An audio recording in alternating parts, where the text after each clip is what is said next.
大家好，我是木子风云。那我们今天又到了键盘开箱的系列了。然后今天的比较特别，有没有看到？我们平常频道讲的键盘，还有我的键盘 ASMR 的影片，大部分都是这个 Cherry 走的。那我今天呢，直接买 Cherry 他们原厂出的键盘。那先讲，我这一次买的是黑色。其实我原本想要买的是白色会发光的版本，但是那版本我今天要买的时候正好没货了，所以我就改成买黑色侧刻的版本。那我们就来打开看一下。那我们先看一下外盒，这边一样，你看大大的 Cherry 的字一样，还有这里 MS BOARD 不太会念 3.0S。然后它的侧边呢，这边没什么好看的，另外一边就是一些基本资讯。前面这边就是写它的名称，还有它的型号。啊，这边有写说它到底出了哪几种轴，像这边的话有出现4种，分别是青轴、茶轴、红轴，跟这个应该是。这是黑轴，它出了这4种轴。那底下就是这样子。好，那我们就打开来看一下。打开之后，像这样，它没有萤幕盖，我觉得有点可惜。如果有萤幕盖的话就更好了。它只有用这个塑胶套把它包起来而已。然后它本身是键线分离的。一开始先插好了，先拔掉。像这样子。大家注意看，这是一把侧刻的键盘，所以你在正面看的时候呢，是看不到它任何字样的。你必须侧一边，像这样子，才可以看到它每个按键写的内容是什么。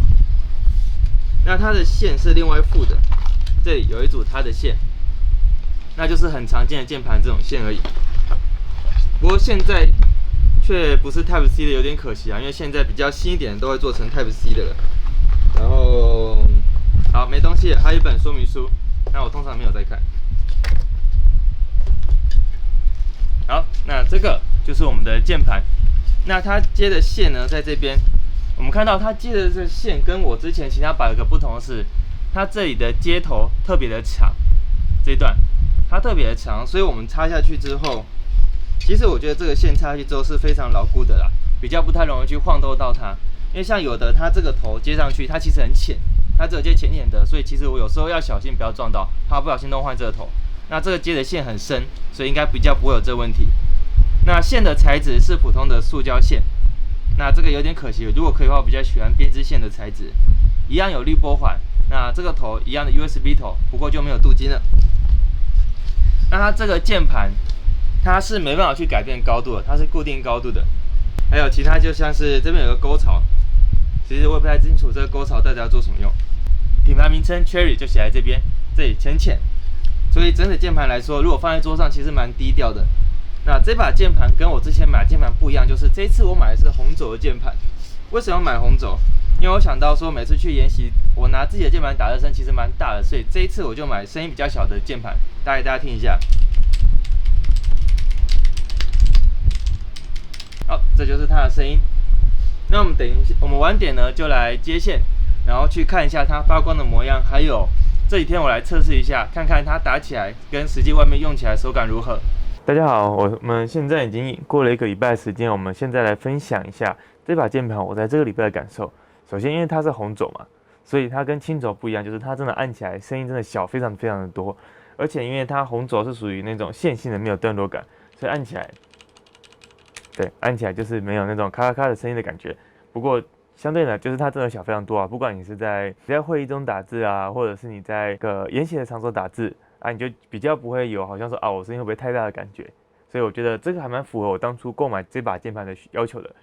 那接下来就是这个接头，那这接头真的插的比较深，所以其实我这样轻轻搬动，其实不太容易动到里面的接头啦，因为它这个整个插的真的是非常的深，然后其实这里插的很稳固。不过这个线感觉材质就比较没那么好，就比较稍微短一点。其他把键盘同样头的这线，其实就插不到这把键盘里面了，因为它太深了。我觉得这是一个有点可惜的点啊。因为其实我有时候会拿不同把键盘再换，如果我连线都要换，我会觉得比较麻烦。但其他应该没有这个问题，应该不会有人像我这样会换键盘在用的。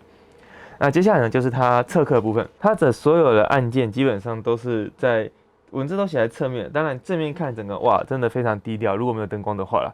灯光看起来就超高调的。那如果你想要没有这么高的，就是你不要开灯光，或者是你就买没有灯光版本。那这把键盘就真的是看起来像是别人这样上去，上面这样看起来，你看镜头这样看起来就好像是一把纯黑的键盘一样，看起来就很低调啊。不过这把有灯光，所以看起来反而变得很高调，而且还是 RGB 这边闪烁的。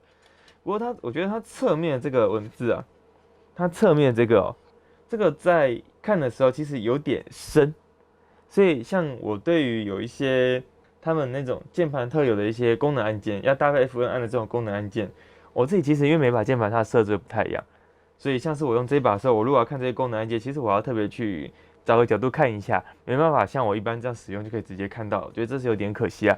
它这个符号功能键那些符号做的对于使用者来说就有点深，那个比较可惜的就是它没有脚架，它没有脚架，所以我不能去调整它键盘的使用的高度。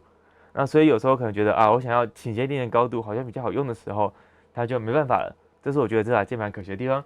不过这把键盘基本上蛮符合我一开始在购买它时候的需求。我购买的时候就是希望说我可以在研习上的时候，或者是我在开会的时候，我在打字可以不要声音可以不要这么大，然后变成是不要这么的高调啊。这把键盘完全符合我的需求。那这把也是我唯一的一把侧刻的键盘了。好，以上就是我今天这把键盘的分享。当然，等我凑足到足够数量键盘的时候，我会再出我自己的键盘的 ASMR。最近出的 ASMR 呢，都会是属于我跟阿彪借的键盘的 ASMR 影片，大家可以去看这些影片哦。那今天的分享就到这边了，下次我如果有再购买一些新的东西的时候，再来跟大家分享。那我们影片再见了，拜拜。